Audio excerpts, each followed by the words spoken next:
Welcome to the Black Magic Woman podcast with Mundanara Bales.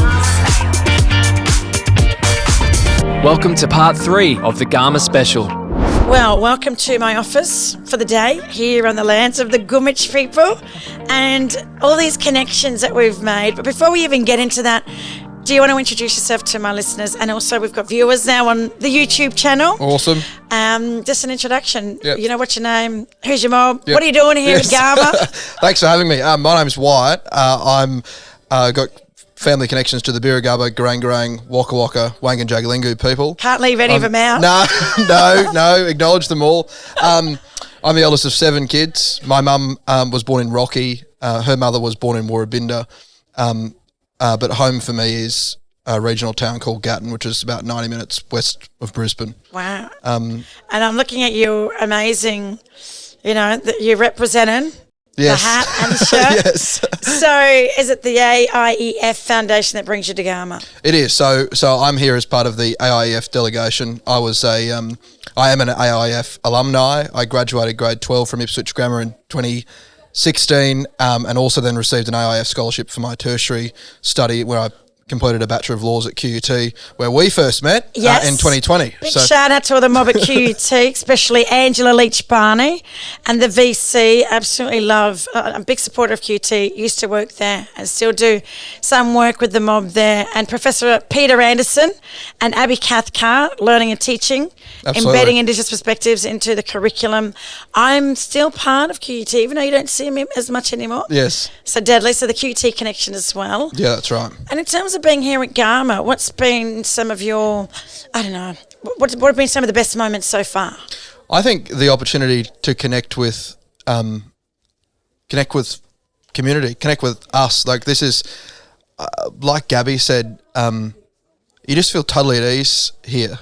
I mean, I work at a law firm in the city, very sort of high pressure environment. To come here and relax, be at ease, be on this beautiful country.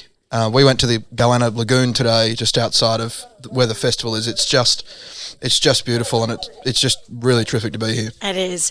And in terms of some of the conversations around the campfire, what have they been like? Yeah, it's been good. Talk about our journeys, our educational journeys, and then speak and I guess give a real life experience to some of the organisation's donors about how successful the program is. But more than that, I think it's a respectful conversation. I mean, it's good to know that, people aren't always going to agree on things, but it's the respect and love for community and for people that underpin all our conversations. And I think that's what I really love about this place. Oh, well, look, I'm not joking, but I would love to actually get you back on the podcast with your own episode and just share, your journey, because there's so much more that we could talk about. But I keep on reminding myself about this light. Yes. We need this light. Yeah, absolutely. I just want to say it's been an absolute pleasure to bump into you here, and thanks so much for jumping on the podcast. No worries, thanks for having me. You're Appreciate welcome. it. Cheers. Hi, I'm Louise Ellis, so I am the Inclusion Talent Manager at ANZ. But yeah, this is my first time at Garma, and I feel very blessed and grateful to be here.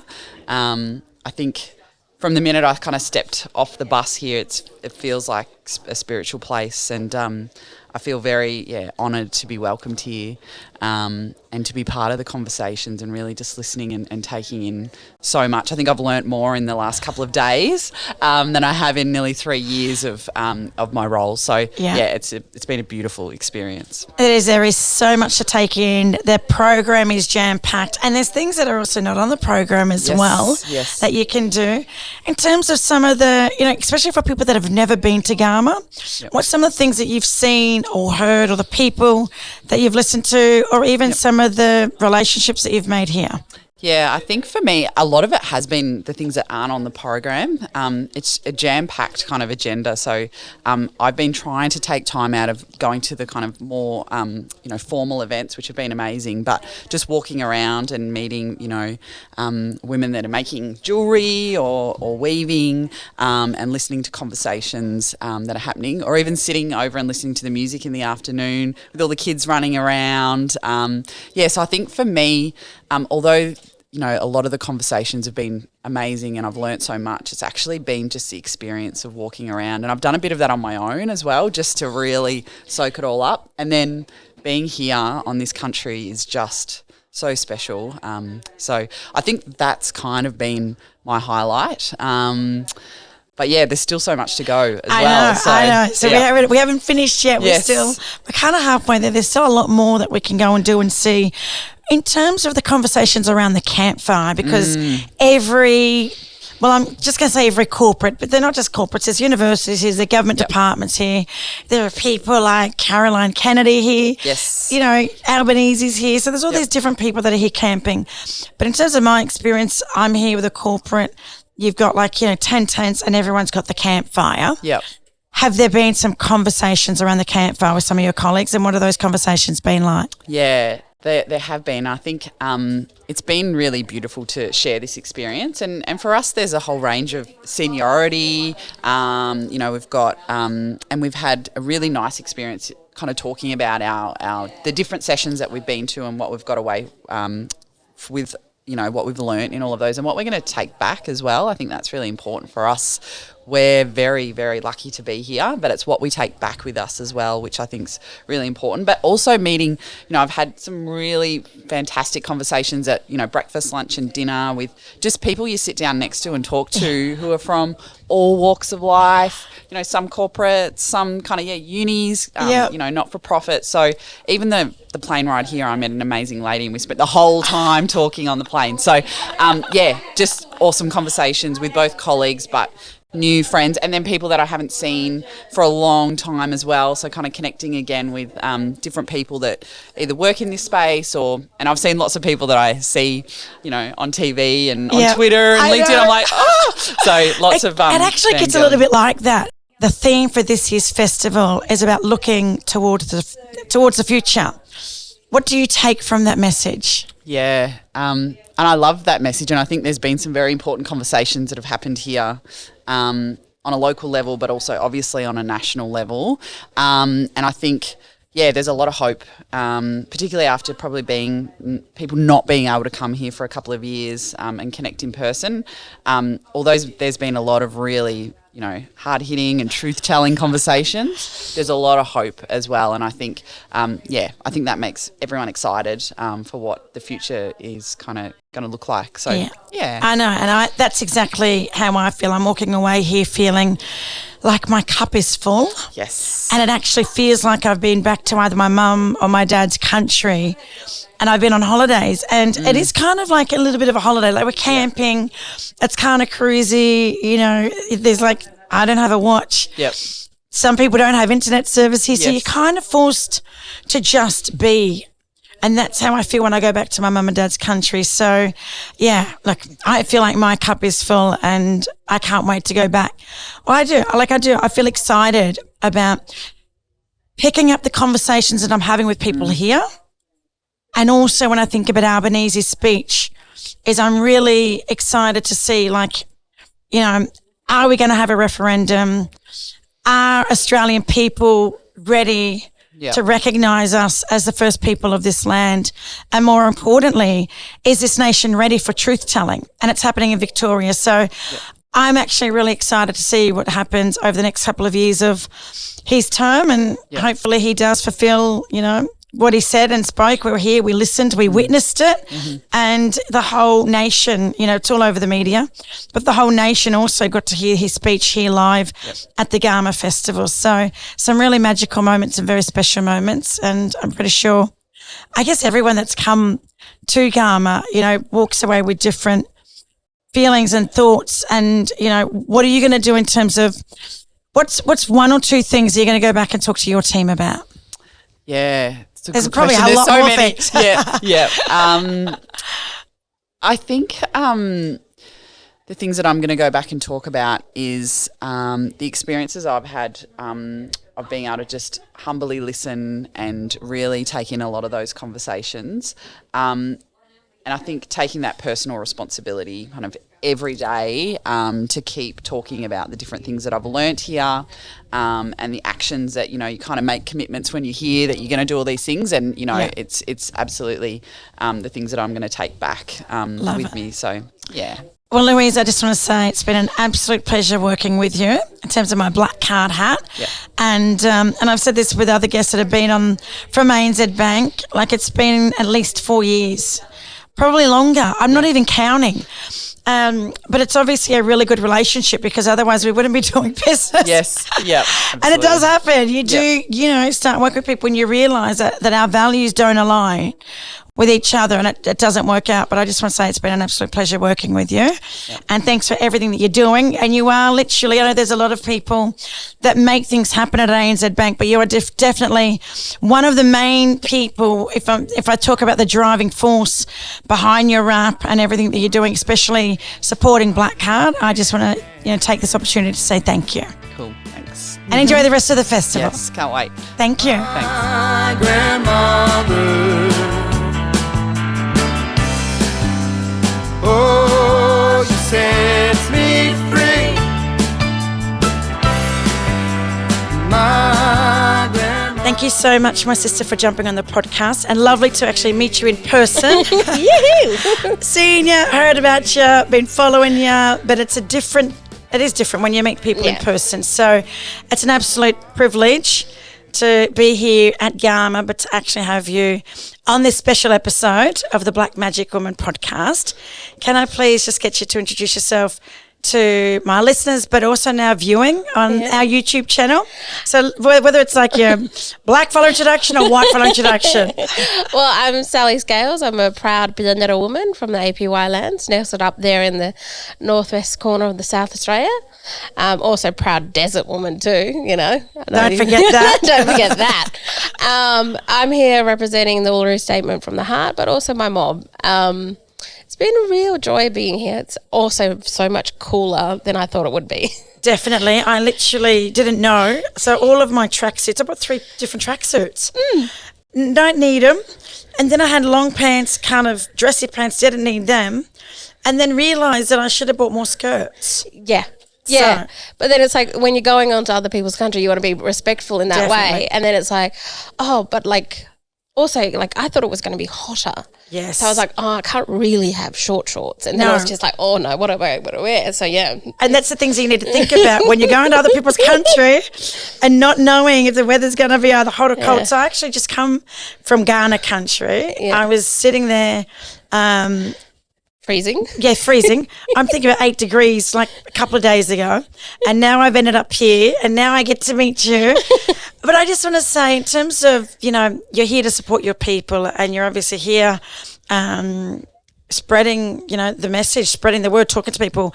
What has it been like here in terms of people you're talking to? I mean, what I love about Garma and what I always think, and we should highlight, is what it means to be ambitious, right? I think that's a weird space for people, that Aboriginal ambition, you know, and that's not highlighted here in Garma. You know, this is a mob who said, you know what, we want to showcase what we're about. We want to utilise what we're about. We've got such incredible leadership here. Do that. I mean, my elders have that Aboriginal ambition all the time to go, you know what, we're not going to sit in the status quo. And that's what's great. It's like, you want to have a really important conversation, you're going to come to us. And I wish and I hope that other mob take that on and say, you know what, I want to have that. I want people to come to my country and have a conversation with us instead of us going to them. Of course. And in saying that, we need to be able to have Garmas everywhere, right? Yeah. And you can experience Garma in nearly every single part of this country because you're on somebody's country. Yeah. And they are the traditional owners of that country. Yeah. And they've got a different culture, different history, different experiences, and we've got a lot of similarities and commonalities, but we're all different peoples from many different nations countries. In our one nation, yes. But, you know, like many cultures in this one nation, and I think we need to be able to experience that, and I think that's where it goes back to. And I wish, you know, all the corporates and the VIPs and all that things that are here, okay, you've experienced this incredible Aboriginal showing. First Nations leadership in multiple ways. Go back to your organisations and see what's going on in that local area. Definitely. Incorporate it in that way rather than, we've ticked that box, it's done. No, embed it now. Yeah. And give those voices to those local mob, give those voices to those that are in disempowerment and have that opportunity there. Well, I have to then say now, I love the fact that you're talking about local mob, because I'm always saying if it doesn't start local and you go out there trying to engage with everyone else and you forgot about building relationships with the local community, whatever you do up here is not going to work, and it's not going to be sustainable because you didn't build those foundations, which are relationships. In terms of the relationships that you've been building through the campaign around the Uluru State from the Heart and the speech here, Albanese is committed to the referendum. What was going through your mind, or even what was you feeling? Because I wasn't thinking much. I was feeling his words when he was speaking. For me, I hope that this is a turning point for, I call it the decades of disappointment, right? How many times have Aboriginal people given our hopes and aspirations and information and reports and royal commissions and reports and royal commissions? Exactly. And nothing's happened. All of the evidence is there, right? Say they didn't know. Yeah, and so my thing in that is like, I go back and I go, look, that's great. Albanese's put that line in the sand. It's fantastic. But I want everyone else in that room to go, how am I going to lead? I think we put our politicians and our Prime Minister up on a pedestal and say that's our leadership. They forget that their own leadership, what they can do. We've allowed those systems to be in that space. So we need to think about our own leadership and go, how am I going to take this on? How am I going to utilise my voices? How am I going to utilise the power I have in myself, my privileges? That's the thing. We talk about how our Aboriginal communities are in spaces of disadvantage. Yeah, but also there's communities that have so much privilege of language, privilege of country. So that's the conversations we need to be having as well. And it's about utilising all of that. I literally wanted to speak to you for hours in terms of that deficit model, that we're disadvantaged, and, to see us through that deficit model is always, it's already a setback. And I always remind people, especially when delivering black card training, that we're not all victims, right? And we don't all need help. We're owners and runners of country, and it wasn't that long ago that Aboriginal people, we were running an entire country for tens of thousands of years without any outside interference. So I love the fact that you also just balanced it up and said, you know what, there's black fellas that are also privileged because they have their language, they've got their culture, and they've got their country. I come from Redfern. I'm the first generation on my mum's side that wasn't forcibly removed under government policy. I didn't grow up with my language, but I grew up in my culture. Yeah. And I know who I am. And I'm strong in that, but it's very hard. One person, you're one person, right? The Prime Minister's one person, Annie Linda Burney's one person. Yeah. We're all doing our parts, but we need more people to be able to, I guess, find... I don't know. It's like they need to build confidence in themselves to have these conversations. Have a tough conversation. Yeah. Pull your big girl, big boy bloomers, jocks.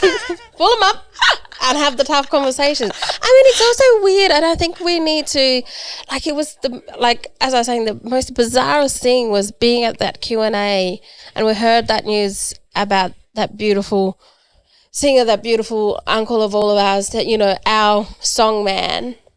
And to hear that news and, you've got people breaking down and just seeing the way that we grieve compared to the way non-Indigenous people, they're all standing there looking and it's didn't know what to do. It's like, let us, because we just go. Yes, and it's just, and the respect, we give grieving a place. It's like we give conflict a place. We also give grieving a place. And but it was like a sideshow and I was like, hang on, it's finished now. Okay, because there's a recording as well. Yeah. It's like, let it go. Get up and move. It's not a performance thing now. And I felt for Stan and I felt for Auntie Linda in that place because it was just like, I could go on, but I think we can save it for another time. We have to, because I'm going to lose this light soon.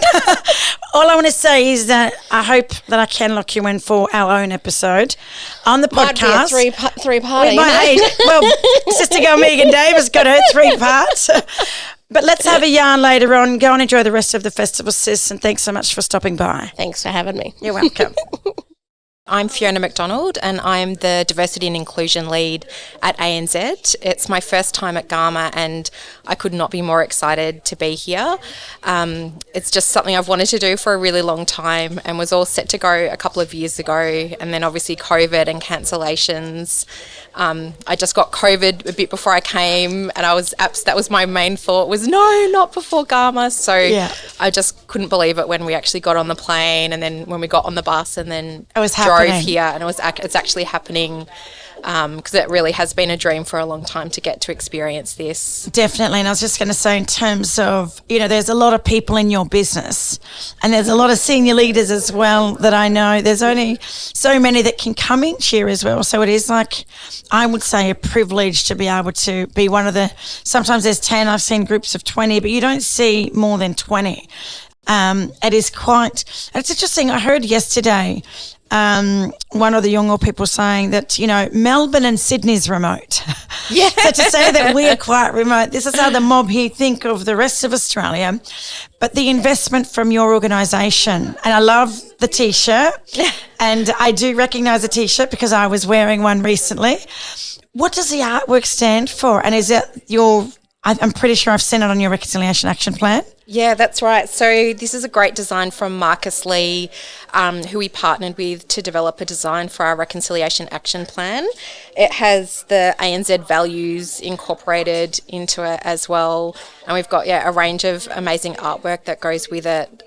So we're really proud to sort of launch our latest Reconciliation Action Plan. We know that we've still got a lot of work to do, and so to have, we've got a delegation of 10 people here, and as you say, it was a very great privilege to be chosen as one of the 10 lucky few, and we've got a really great combination of Indigenous and non-Indigenous employees with us, senior, we've got pretty good gender balance, so it's just been a really lovely mix, and we're all learning so much, but I think it's going to take some time to process everything that we've learned as well. Yeah, and you've got like another day and a bit left to go. What has been some of the main forums or speakers or events? What's been, well, not the main ones, but what have you been able to experience so far? Someone who had been previously said to me, don't just do the key forums, just make sure you get out and about and do different things. So very good lesson or very good advice for anyone coming to Garma.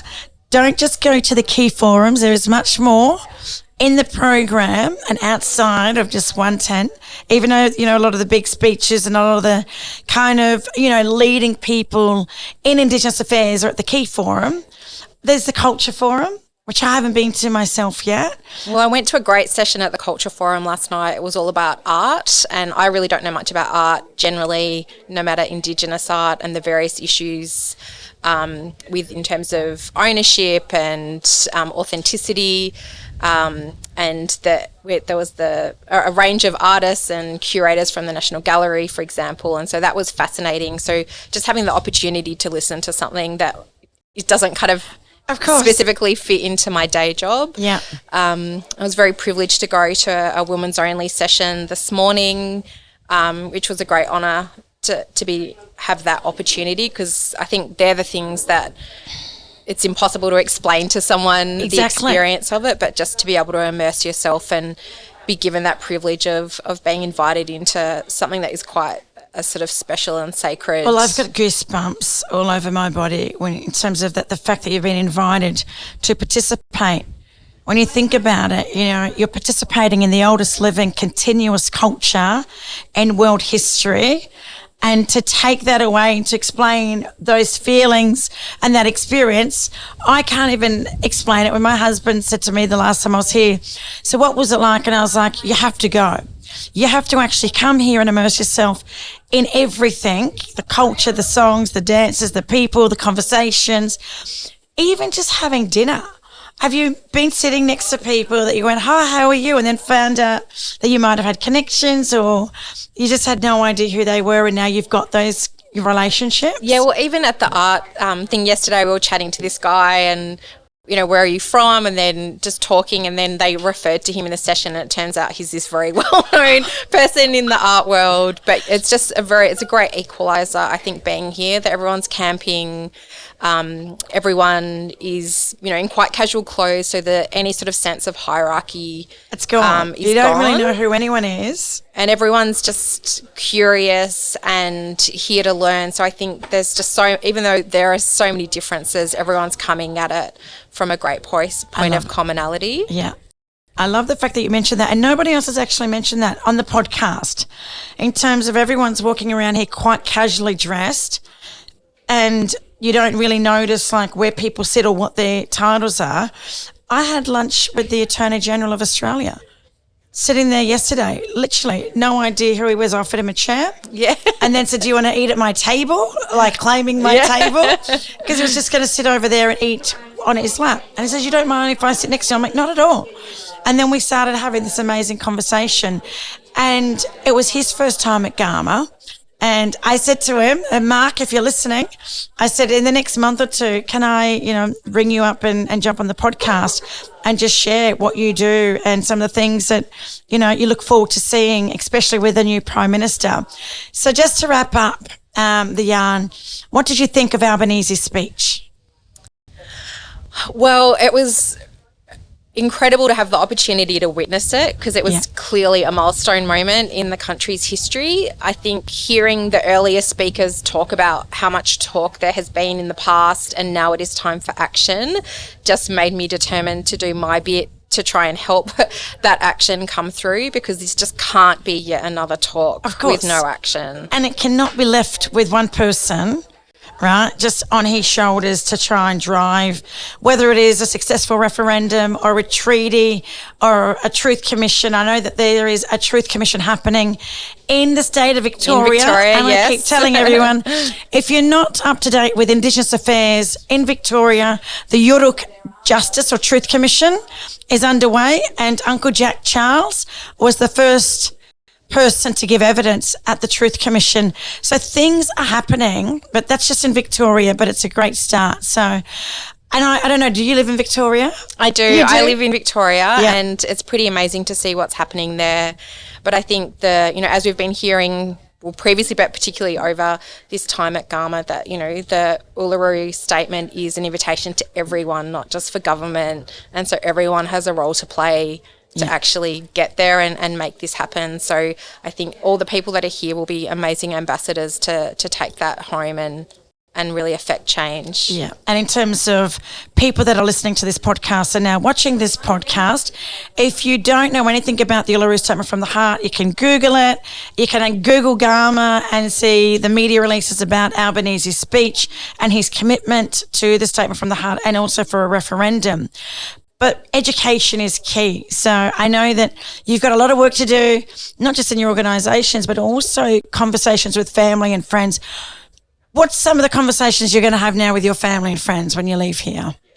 Look, the way I look at it is my obligation is to educate myself so that I can actually correct people that might have misinformation, answer questions, because it can't just be Aboriginal and Torres Strait Islander people that carry that cultural load of educating people. Yes. And as we heard earlier today, Aboriginal and Torres Strait Islander people only make up 3% of the population. That won't get a referendum over the line. So I think it's about educating yourself, having respectful discussions, and just making sure that you can do your bit to try and make sure that, if we get to a referendum, everyone who votes, it's an educated choice, whatever that choice might be. Definitely. And an informed decision as well, that you've got the information and you're making an informed decision. So if you don't know much about what ANZ Bank are doing, you can jump on their website. You can even just Google ANZ Bank Reconciliation Action Plan and have a look. And I know, and I share this with nearly every single group that I deliver black card training to, that in your new wrap, you have an 80% retention rate when it comes to your First Nations employees. Now that is a huge commitment. So I just want to say congratulations for launching your new wrap, and can't wait to see, what you do. And I know there's going to be some amazing things, because Black Card has been part of, your journey as well. So working together in those partnerships are crucial. And I would say not just in terms of working with Aboriginal organisations, but also the partnerships with people that other stakeholders that you can say, hey, do you have a RAP? So if you're not too sure what a RAP is, a Reconciliation Action Plan, you can look at ANZ Banks, or you can go onto Reconciliation Australia's website and have a look at all of the organisations in the country that have signed up to having a RAP and creating positive change in their organisation. So on that note, thanks so much for stopping by. So go and enjoy the rest of the festival. It's been an absolute pleasure to yarn with you. Thanks so much for having me. No worries. Literally, sis, it's so good to catch up with you. The last time we caught up was on Cubby Country in that little coffee shop. At Cotton Tree, and I've never ever drank in any of those coffee shops because there's no black fellas in those coffee shops. So there's a memory there where we sat there and yarned and caught up and spoke about everything, not just about business. But now living, it's kind of your neighbourhood, but I know that we're both visitors on Cubby Country and so blessed to call that place home. Beautiful country. But here we are, literally, who would have thought we'd be here on the lands of the Gumatj people at Gulkula, at the Yothi Indies, flagship premier event, which is the Garma Festival. Yep.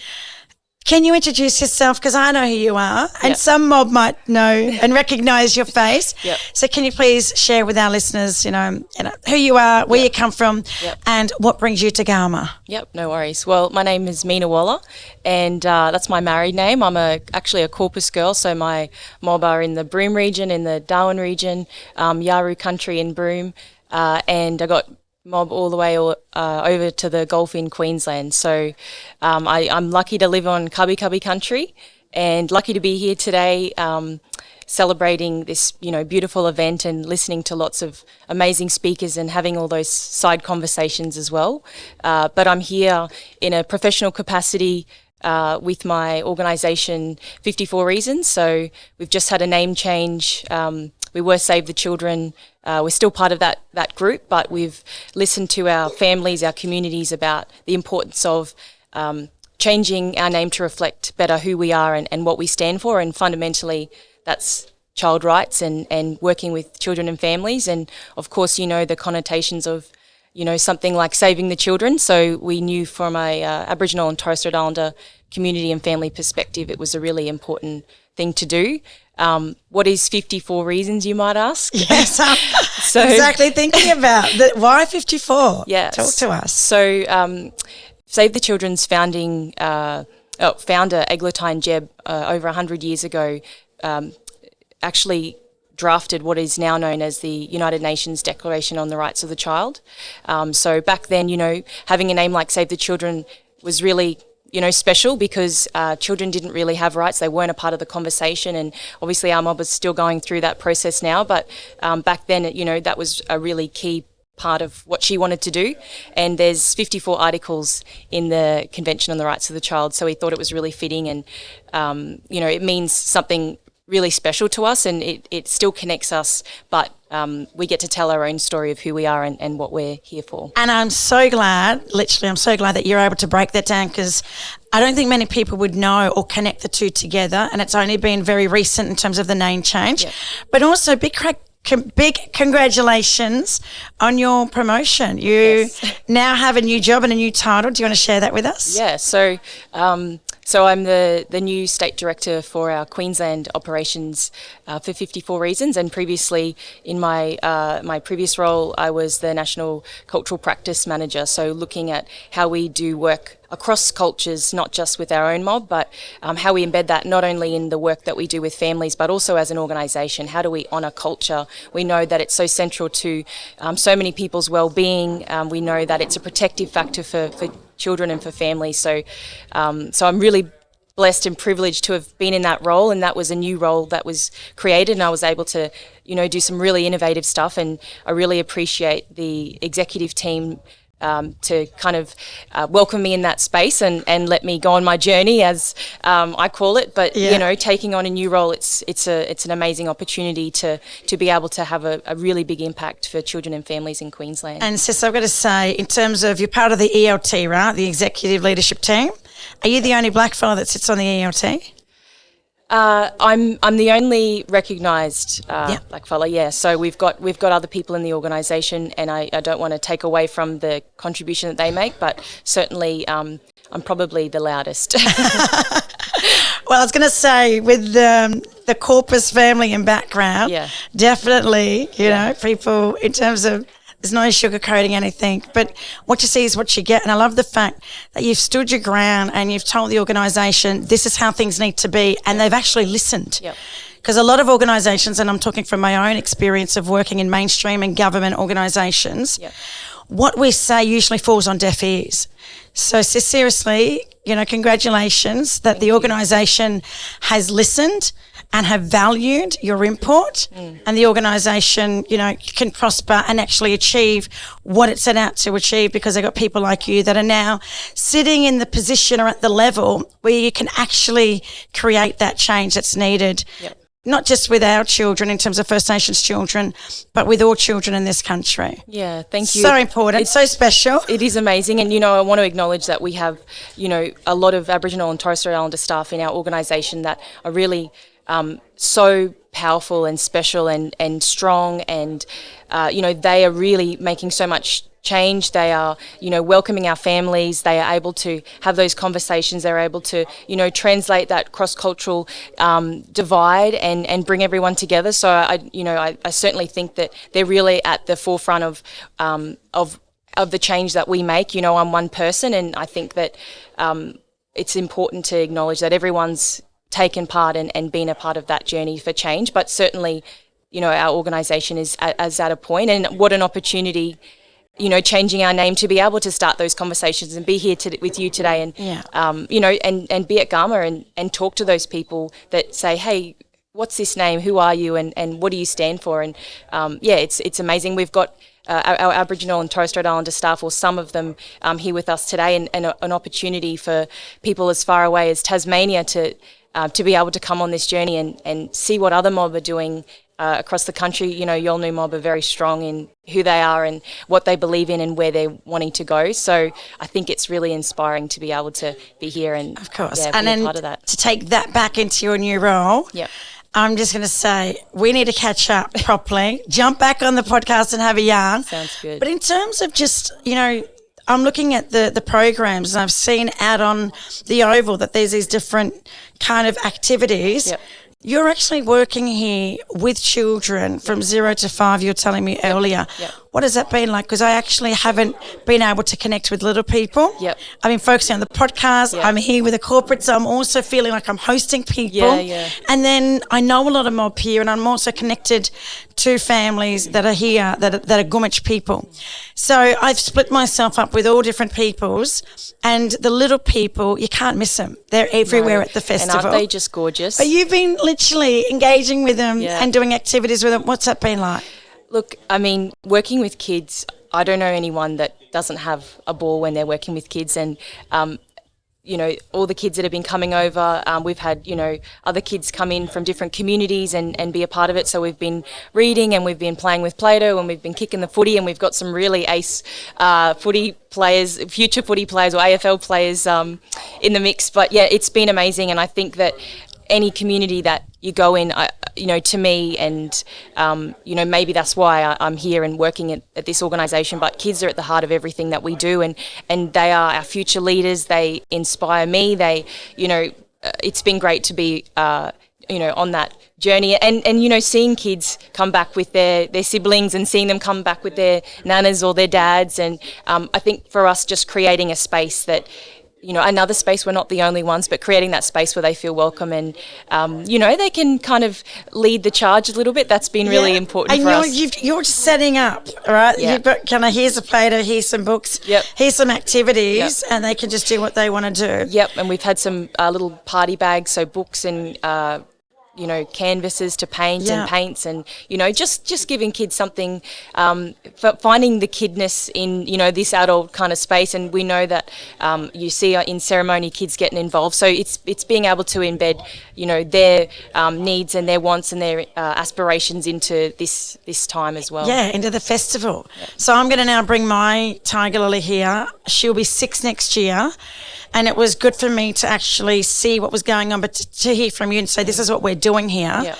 I don't go out there much because I'm too busy doing all this stuff. Yep. So thank you so much for sharing. And it's been so good to spend a couple of days with you. We've shared some moments where, you know, in terms of the women's ceremony this morning. We were up at the crack of dawn together. We sat around the fire last night together. And then we went and done the healing in that Such a traditional bath. Yep.